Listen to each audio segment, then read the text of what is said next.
finaliza la revista Impacto.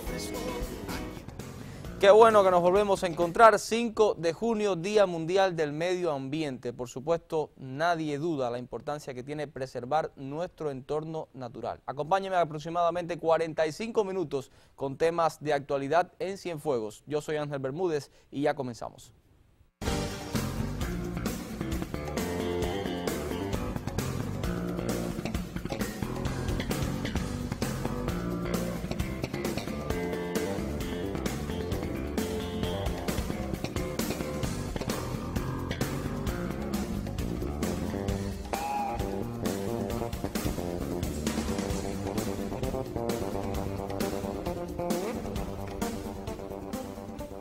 Por supuesto, cuidar la cultura de una nación pues es tan importante como cuidar el entorno natural, y es por eso que hoy hemos seleccionado un tema que tiene que ver con una experiencia pedagógica que inició una serie luego de transformaciones que redundarían, por supuesto, en los sistemas, modelos educativos que tenemos en la actualidad. Han transcurrido 40 años desde que se puso en práctica la experiencia pedagógica de las escuelas vocacionales, que en el caso de Cienfuegos estaba ubicada, era conocida como La Puntilla, estaba ubicada en Yaguaramas y la teníamos entonces en la escuela en el campo Gustavo Machín. Por supuesto, hay muchos testimoniantes de esta experiencia que dejó una huella profunda, tanto en los profesores como en los alumnos, que coinciden en agradecer el rigor que se ponía en práctica en aquel centro educacional. Vamos a nuestro trabajo de portada. La periodista Damaris Leiva nos propone un acercamiento a aquellos años 70, cuando comenzó esta experiencia pedagógica,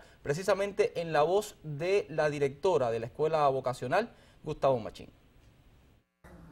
Bárbara Alonso Sánchez es una de las pocas mujeres cienfuegueras que en 1973 fue seleccionada para dirigir e impulsar programas educacionales que se gestaban en el país.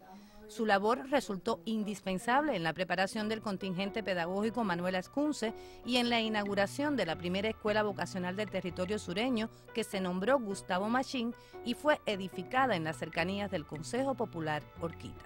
Se envió una convocatoria a las escuelas y en ellas muchos estudiantes desearon incorporarse porque era la primera vez que iban a ir para una escuela vocacional, donde precisamente como escuela vocacional se formaba y se trabajaba en función de la formación vocacional del estudiante, desde el inicio.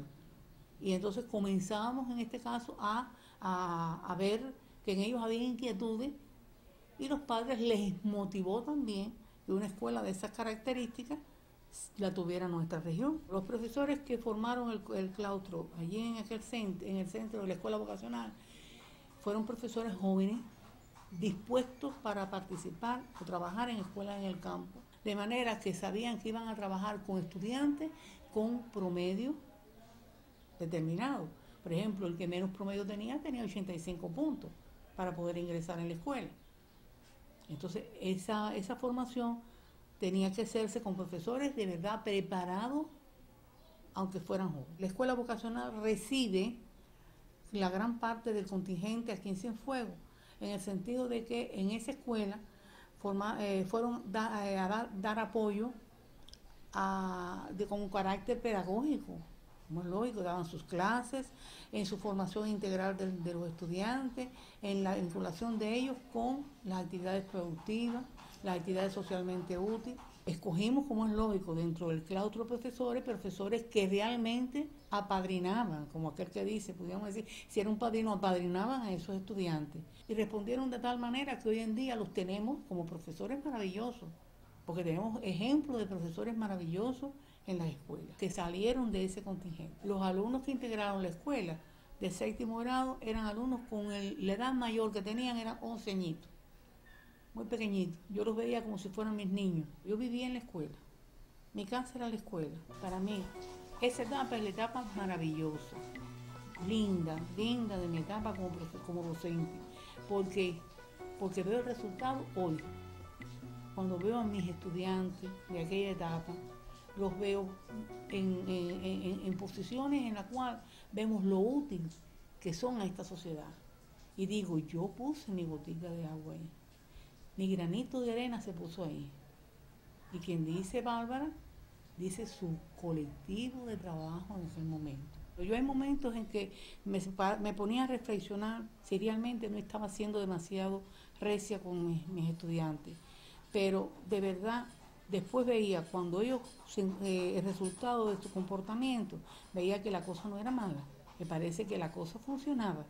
Y en este caso, pues vemos cómo hoy en día estos muchachos son jóvenes formados, disciplinados, responsables y además prestos para todas las tareas que se le pueden dar. La escuela pasa, en el año 76, pasa hacia Villa Clara. Ya está terminada la vocacional en Santa Clara y se determina que ya deben pasar para completar las capacidades de aquella escuela. Y salen ellos para allá, para la vocacional. Ahí los perdí. Perdí en cuanto a la presencia de ellos, pero no dejé de conocer cómo ellos iban desarrollándose. Porque cuando ellos fueron regresando, que venían muchos para estudiar medicina, otros para estudiar ingeniería, etcétera, etcétera, aquello era, para mí aquello era lo mejor que podía haber. Yo el mensaje que le puedo mandar es el agradecimiento por haber soportado en aquella etapa el rigor de la disciplina que le impuse, pero donde le hice llegar el gran amor que tenía dirigido para ellos como madre, como maestra, como su formadora para el futuro, y que hoy en día realmente ellos lo sepan aplicar de mejor manera con sus hijos. Damaris Leiva Feijó, Impacto.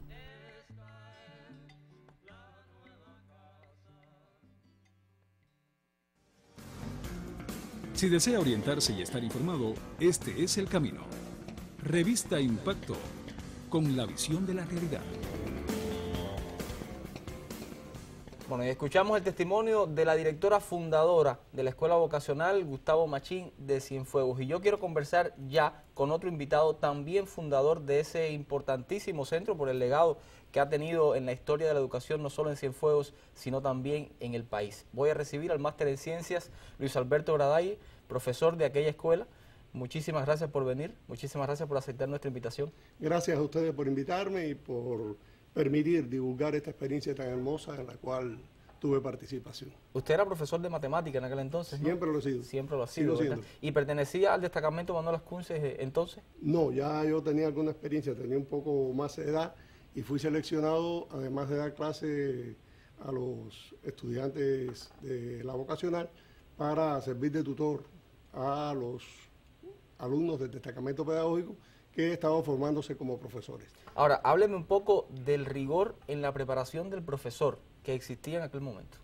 Allí, en primer lugar, había un horario muy riguroso, muy rígido, donde a las 6 de la mañana se daba de pie con la gimnasia matutina y era una actividad detrás de la otra, actividades agrícolas, actividades docentes y sobre todo mucho estudio.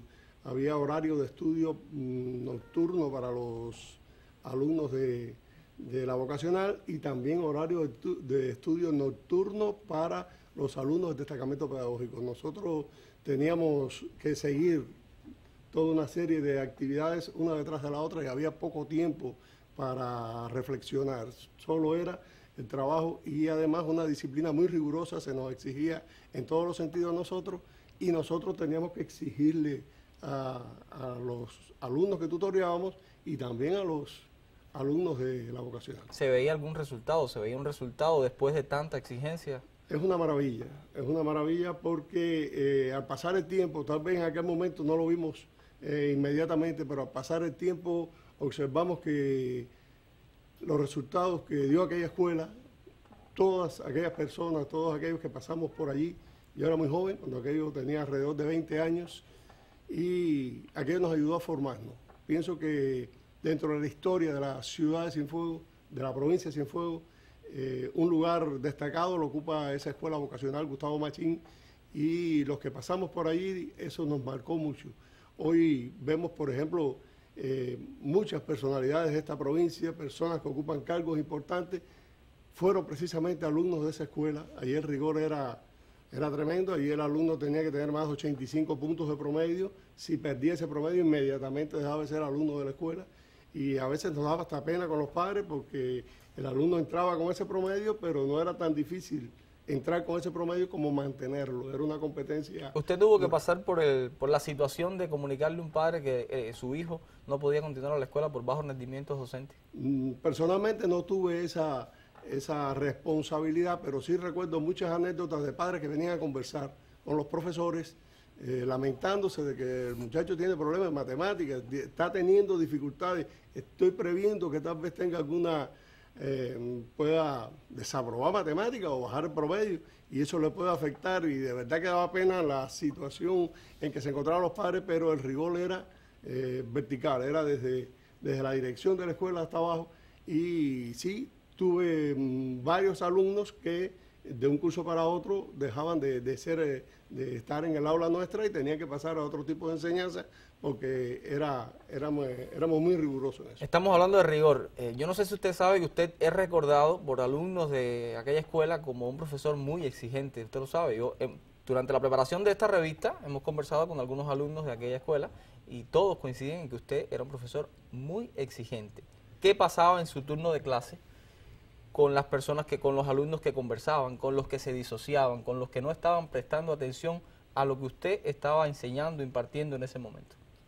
Era una situación difícil porque, como ya dije anteriormente, era muy joven. Yo era muy joven, era algunos años mayor que ellos, y esa edad siempre, el alumno se disocia mucho, cuando el adolescente por lo general se disocia mucho, y si yo me comparo hoy como profesor de matemáticas que sigo siendo, con lo que yo fui en aquella época, pienso que sí, fui muy duro, muy riguroso, pero no es que yo fuera, que ese fuera mi carácter, sino que, como dije anteriormente, la exigencia era vertical, venía de arriba y había que responder a los superiores, y por tanto era una escuela, era una experiencia muy nueva.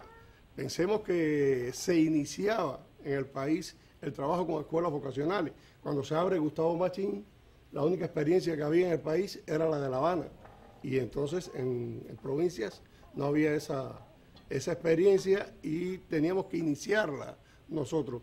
Las escuelas vocacionales se fueron transformando, y hoy hablamos del IPVC y todo el mundo sabe de qué se está hablando, pero en aquel momento no se conocía nada sobre esto. Las escuelas vocacionales fueron la génesis de esta nueva experiencia del IPVC. De lo que es hoy el IPVC. Yo pude conversar con alguna persona que estuvo en su aula, fue su alumno en aquel momento, y me dijo que había un modo informal, oculto entre los estudiantes, para retar tanta exigencia de su parte. Creo que era una especie de juego de pelota. Juego de pelota. ¿Usted lo conoce? Sí, yo ¿Nos cuenta de qué se trataba el juego de pelota? El juego de pelota era...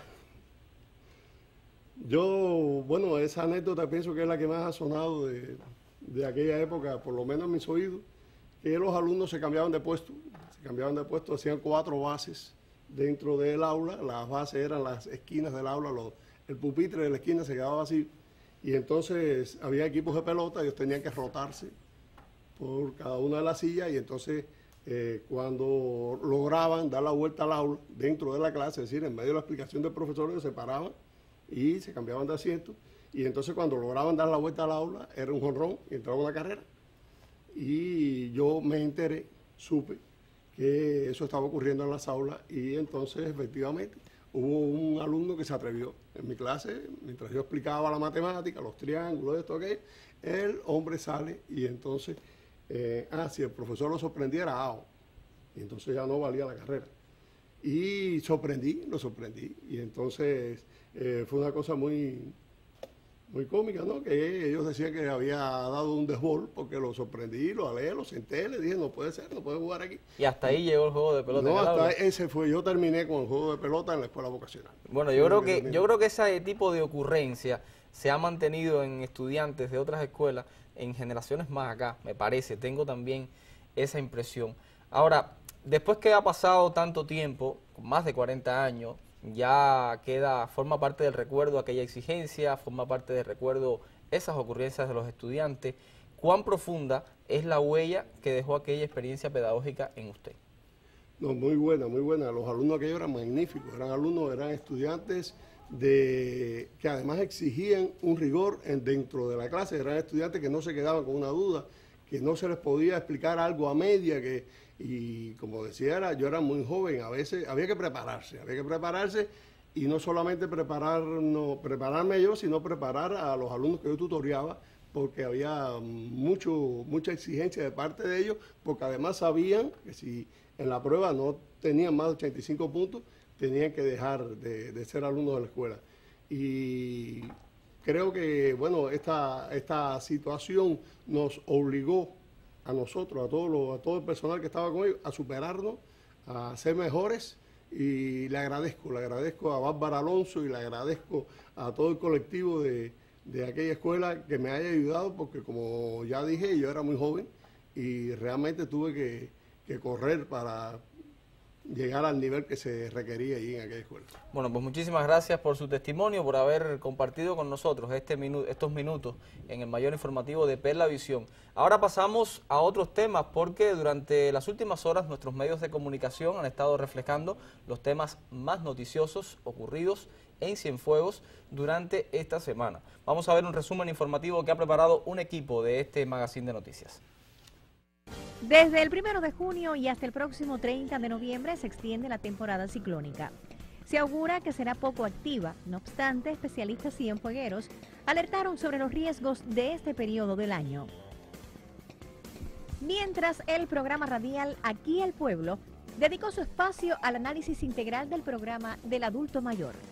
El envejecimiento poblacional preocupa al Estado cubano, que adopta medidas para satisfacer las demandas de las personas que superan los 60 años de edad en aras de mejorar su calidad de vida. Con el inicio de la etapa de verano, la Dirección Provincial de Tránsito adopta medidas para que choferes y peatones transiten por las vías de forma segura. En estos momentos se registra un incremento en los indicadores relacionados con la accidentalidad.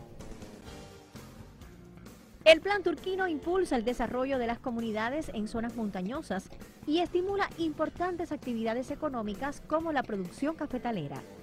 El fortalecimiento de este programa puede verse en varias provincias del país, entre esas Cienfuegos.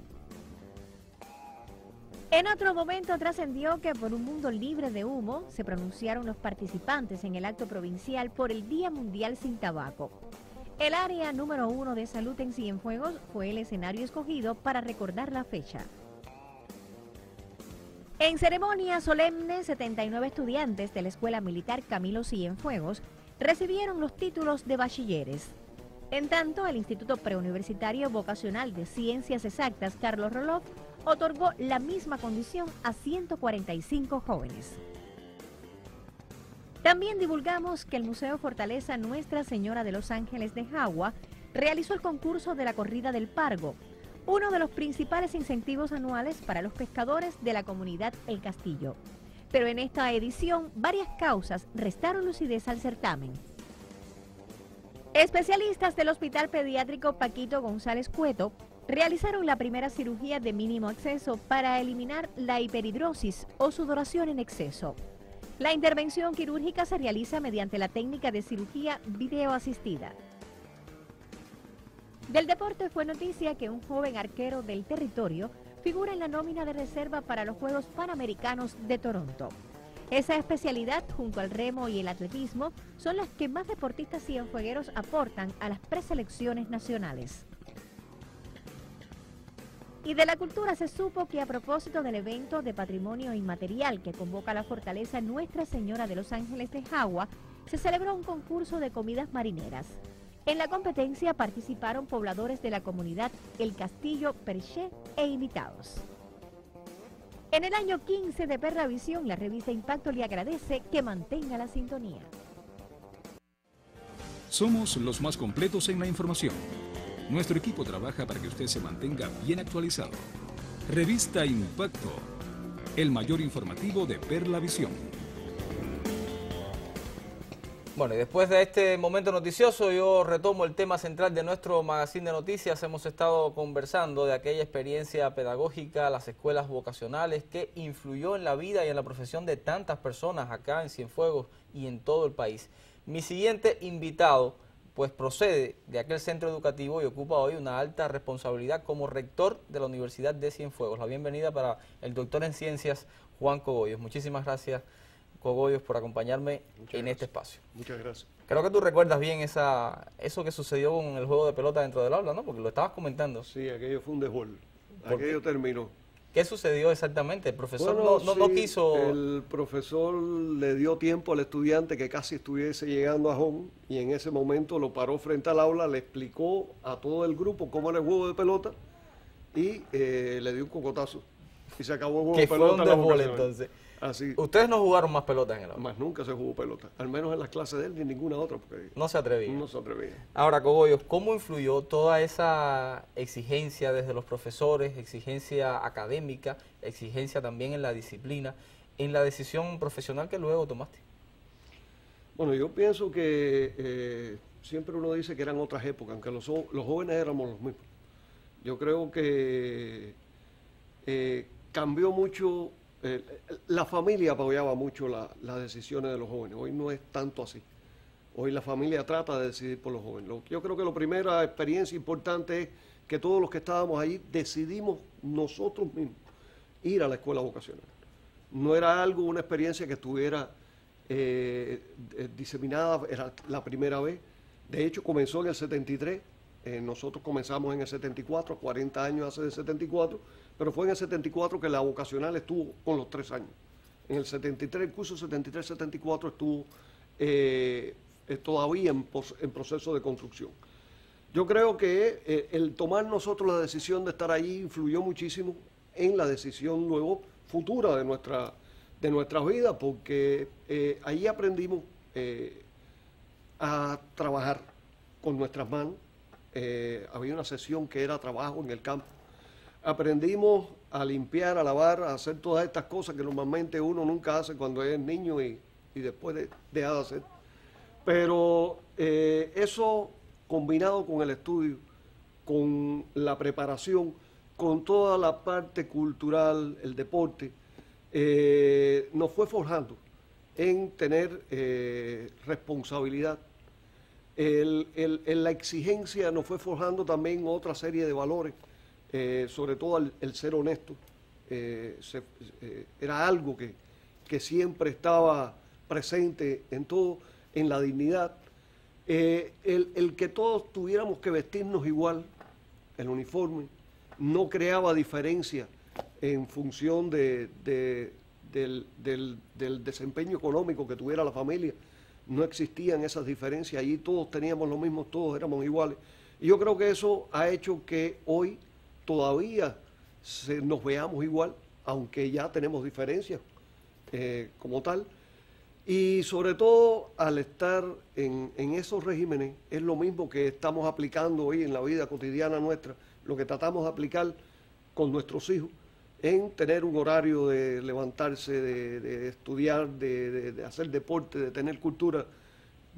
Y yo creo que eso es parte importante de cualquier profesional que quiera organizar su vida, ¿no? Estoy de acuerdo contigo, porque al margen y paralelamente a todo eso estaba la convivencia como parte de ese pertenecer al centro educativo. ¿Cómo la recuerdas? ¿Cómo recuerdas aquellos momentos en que ustedes ya comenzaron a forjar esos lazos de amistad que hoy, según tú dices, todavía los unen?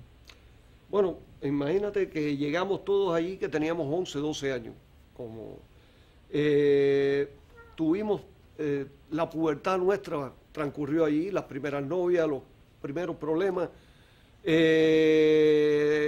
problemas buenos, problemas de roces con los estudiantes, con los demás compañeros. Yo creo que es importante porque cuando estábamos en la vocacional, acá en Gustavo Machín, cada 15 días íbamos a la casa. Estábamos allí de un lunes a un sábado, con una semana que teníamos un domingo que algunos padres iban a visitar.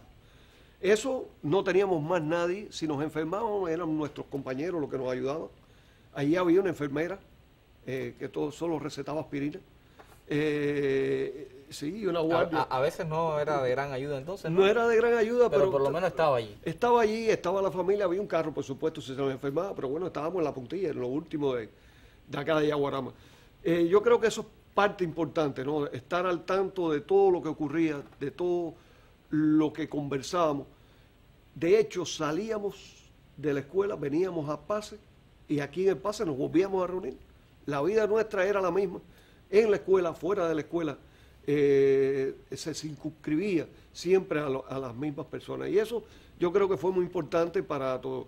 Creo además que la manera en que los profesores nos trataron, a pesar de que tenían 4 o 5 años, eran mayor que nosotros,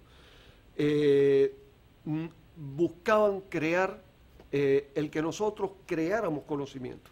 O sea, no era una enseñanza repetitiva, no era una enseñanza basada en la enseñanza como tal, sino en el aprendizaje de los estudiantes, en que nosotros pudiéramos innovar educativamente.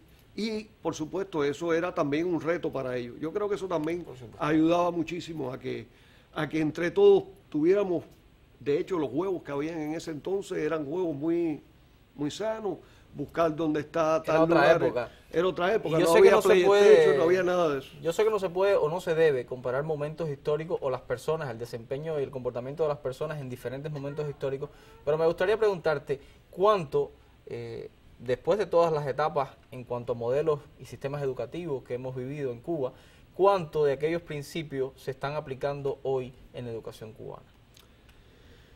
A ver, desde tu yo opinión creo, como especialista dentro del sector. Yo pienso que se siguen aplicando. Yo pienso que la pedagogía cubana tiene todavía buena salud. Desgraciadamente lo que ocurre es que las familias ya no piensan eso. Y yo creo que si hubo algo importante en todo este experimento fue el vínculo de la familia con la escuela. Que no era un vínculo de exigir a la escuela que nos trataran bien, sino era un vínculo de exigir a la escuela que nos enseñaran mejor, de exigir a la escuela y de apoyar a la escuela de que tuvieran las condiciones, porque las madres iban allá y limpiaban, los padres ayudaban a arreglar las taquillas, o sea, de apoyar el desarrollo de la escuela. Y en ese sentido yo creo que hoy lo que falla es el vínculo de la familia con la escuela. La familia hoy se cree en el derecho de exigir que su hijo, aunque no estudie, tenga buenos resultados. Y yo creo que eso no está contenido dentro del sistema pedagógico. Yo creo que tiene buena salud todavía el sistema pedagógico y que lo que debemos de buscar es la salud de la familia. De la relación familia-escuela. Yo pienso que más de la familia, que cuando la familia cambie y los paradigmas morales de la familia estén acordes a las necesidades de verdad que tiene nuestra sociedad, estaremos más cerca de lo que logramos en aquel entonces. Bueno, pues muchísimas gracias por esta manera de ver y compartir con nosotros tu manera de ver el fenómeno. Ahora nos movemos a otras aristas de nuestra realidad porque en el acontecer deportivo pues ocurre algo muy singular.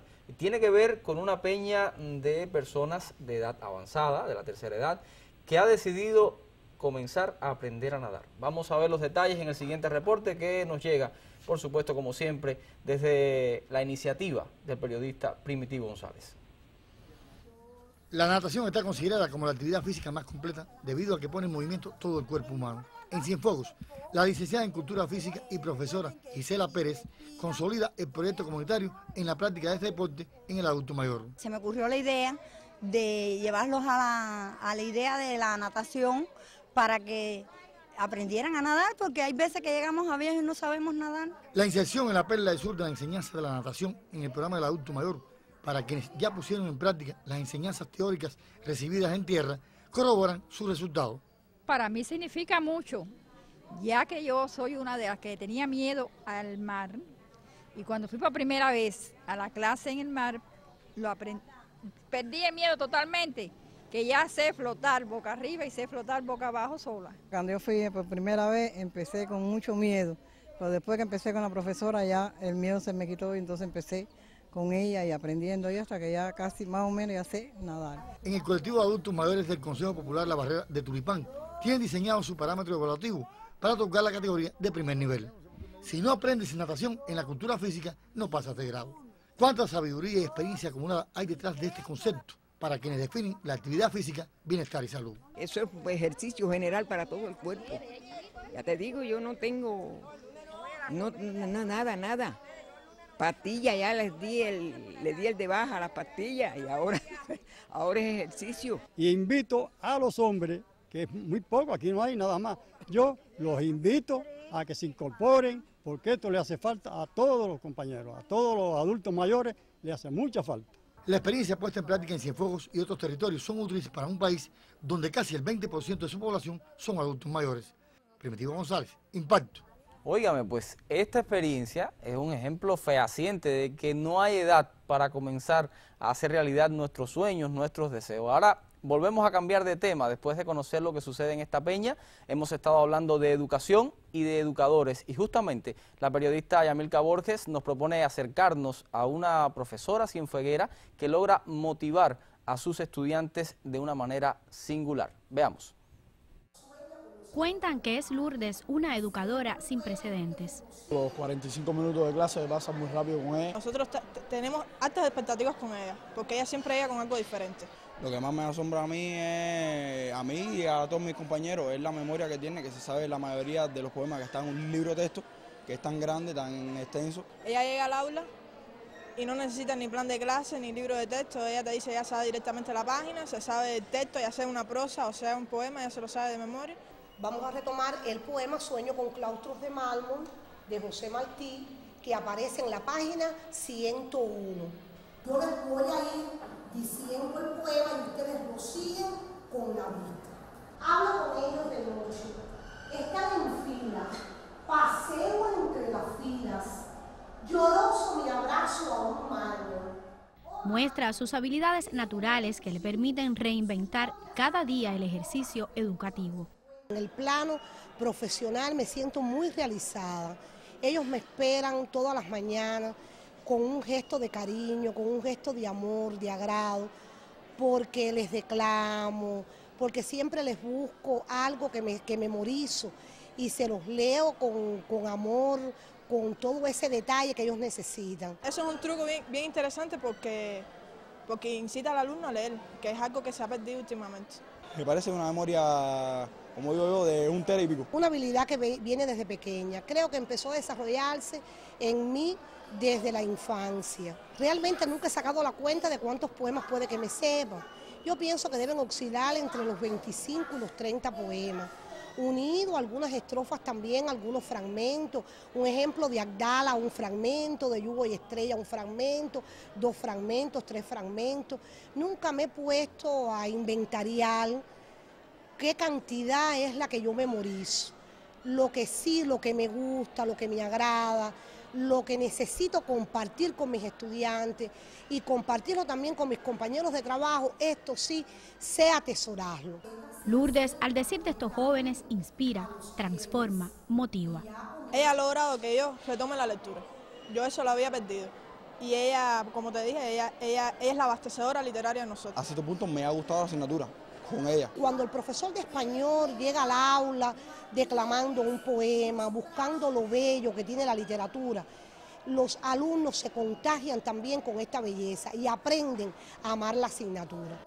Para ellos, ir cada mañana a clases resulta asistir a un espectáculo de las letras. Es un hombre en cualquier parte del universo. Una obra literaria ella la hace como si fuera un teatro. Yo pienso que realmente un profesor de español literatura debe ser un buen lector y debe tener un poco también de arte, porque dar una clase todos los días es actuar. Converso mucho con los adolescentes, tienen una edad preciosa.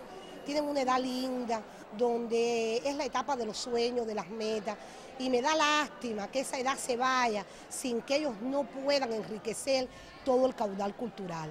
Así involucra valores, fortalece la conciencia, preserva la identidad y genera el hábito de lectura.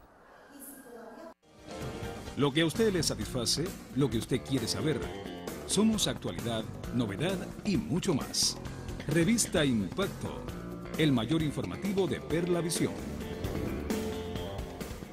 Bueno, continuamos conversando en nuestro magazine de noticias sobre una experiencia pedagógica que marcó la vida de muchas personas en Cienfuegos. Y precisamente voy a conversar ahora con otro fundador, con otro estudiante que pasó y que vivió aquellos años de la Escuela Vocacional Gustavo Machín. Me acompaña el doctor Sergio Luis González López. Bienvenido, doctor. Muchísimas gracias. Buenas tardes a todos.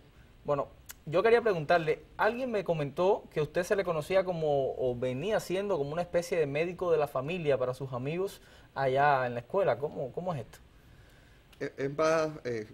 A ver, las personas de la generación de nosotros, no solamente a mí, también mi esposa que es médico, pues con mucha frecuencia, tanto los cursos de ella, también perteneció a la vocacional, aunque no exactamente en Gustavo Machín, acuden a nosotros buscando ayuda con los muchachos, con los padres, con los abuelos, con los hermanos, con la familia, para ellos mismos.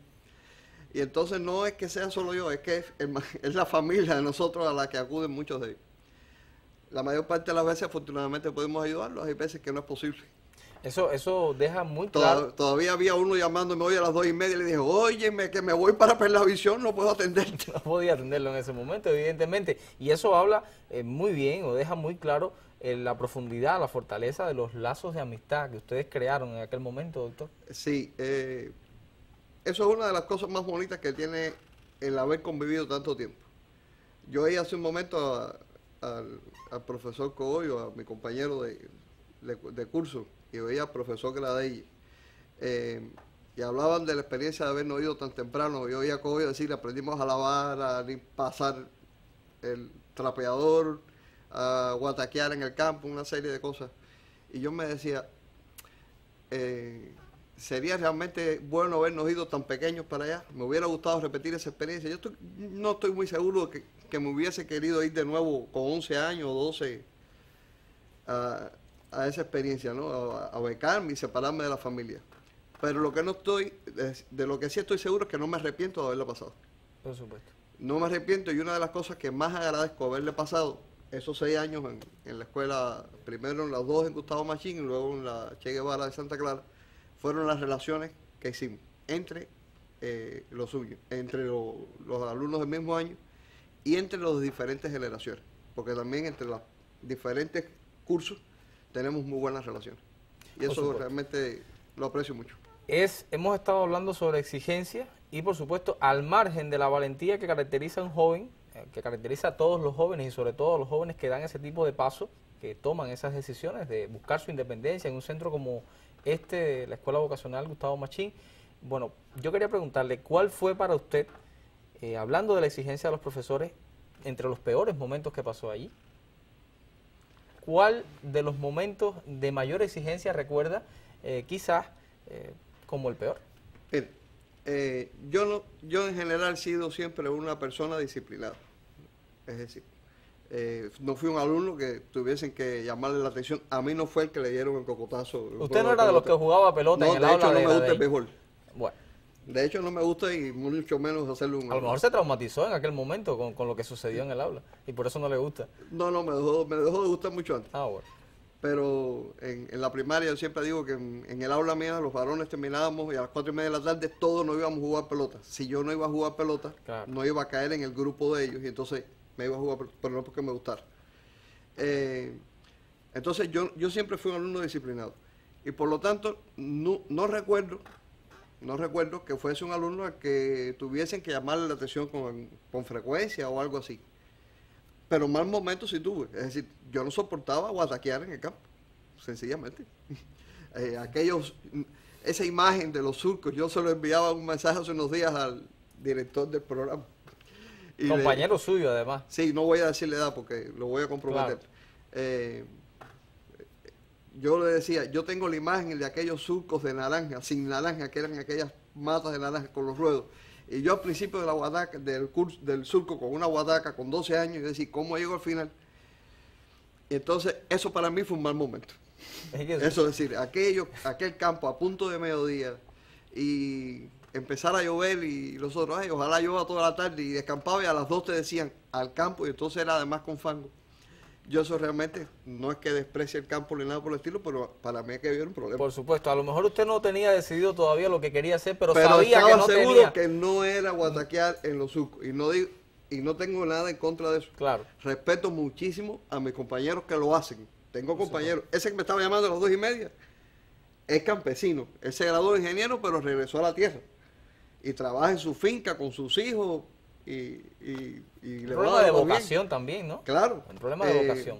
Pero realmente para mí aquello sí era un mal momento. sinceramente. Ahora, otra de las características que promovía aquel tipo de centro en los jóvenes era la independencia. De eso hablábamos cuando ustedes, bueno, mencionan todo lo que aprendieron. Pero no solo la independencia desde el punto de vista de conocer, de desenvolverse en hacer cosas de la vida, sino también asumir una responsabilidad como el estudio en función de un aprendizaje y de un resultado académico. Existía en aquel momento algo que se conocía como el estudio independiente, que era un día a la semana en la noche. ¿Cómo se organizaban ustedes? ¿Con qué responsabilidad asumían pues lo que tenían que estudiar? ¿Lo hacían, no lo hacían? Bueno, disculpe, sí. Realmente no era un día a la semana el estudio. No, lo que teníamos era un día que por la noche no había estudio independiente. Nosotros teníamos estudio independiente. Todos los días de la semana, salvo ese día. Excepto el miércoles, que era el día de recreación, pero no es que no hubiese estudio independiente. Lo hacíamos antes de ir a la recreación. Terminábamos de cenar para el aula, a estudiar, y hasta las 8, que entonces llegaban grupos como la Orquesta Liamén de Santa Clara, no sé, septiembre 5, un día fue a tocar, un día tocó hasta el Aragón, iban a amenizar esas noches de miércoles. Ahora, ¿cómo pero se había obliga, que estudiar antes. que era lo que le preguntaba, cómo se obliga a un joven de esa edad, cómo se impone él mismo la responsabilidad de acudir espontáneamente sin que nadie lo obligue, sin que no haya nadie, un profesor ahí para decirle tienes que estar en el aula hoy, esta noche, porque necesitas estudiar? Bueno, nosotros realmente es decir, teníamos el horario y nosotros íbamos al aula porque no podíamos estar en los albergues, porque algún profesor que estaba de guardia pasaba por los albergues y veía si había algún alumno que se había quedado sin ir al estudio. Es decir, no es que fuese tan exactamente voluntario. Había también un control sobre esa actividad. Y no es que entonces en el aula pusiera un profesor para vigilar. Sencillamente nosotros funcionábamos como yo no recuerdo el nombre ahora, si era destacamento o cómo se llamaba aquello, si era brigada o destacamento. Y había un jefe de los alumnos mismos que estaba enfrente y bueno, todo el mundo le debía cierto respeto porque se eligió y controlaba la disciplina. De todas formas, de vez en cuando pasaba un profesor para ver si el aula estaba en orden. Pero luego, es decir, no es que fuese tan voluntario, es que era un horario establecido y lo que nosotros respetábamos ese horario e íbamos a ir. Pero le voy a narrar algo que no tiene que ver con mi generación. Mi hija, muchos años después, estuvo en otra escuela vocacional, en el IPVC Carlos Roló. Hace un momento di una noticia sobre ello. Yo recuerdo que nosotros íbamos a veces los días entre semanas, los miércoles, porque el sistema de pase de ellos es diferente, e íbamos a verla, mi esposa y yo, a ver a los alumnos, a llevarles algo de comer y a ver cómo estaban. Y siempre que llegábamos al IPVC, a Carlos Roló, a nosotros nos sorprendía que los estudiantes, sin que nadie los estuviera controlando, estaban todos estudiando. Es decir, en ese sentido, yo los veía incluso mucho más disciplinados que nosotros. A ellos les permitían incluso estar fuera del horario de... Nosotros teníamos que acostarnos a las 10 de la noche. Pero en el IPVC había total flexibilidad en el Roló para que los estudiantes estuvieran hasta la hora que desearan. Fuera de las aulas ya les habilitaban lugares especiales, pasillos, un área en lo que sería casi el sótano de la escuela, que tenía bancos, mesas, iluminación adecuada. Y los estudiantes estudiaban hasta la hora que ellos deseaban. Y siempre me sorprendía el hecho de que cada vez que llegaba a la escuela no veía ruido, no veía esa algarabía común entre los estudiantes cuando salen de una escuela, cuando salen de... No, siempre estaban estudiando. Es decir, que yo no creo que fuera solamente nuestra generación lo que lo hacía, sino que parece que también es una característica, al menos en las vocacionales que se desarrollaron en Cienfuegos. Al menos eso nos demuestra que aquella experiencia que luego devino en los institutos preuniversitarios vocacionales, pues mantuvo esa exigencia y ese sentido del compromiso entre sus estudiantes. Una última pregunta, porque no nos queda casi tiempo. ¿Cuánto le aportó en el plano humano haber tenido esa experiencia en la Escuela Vocacional Gustavo Machín?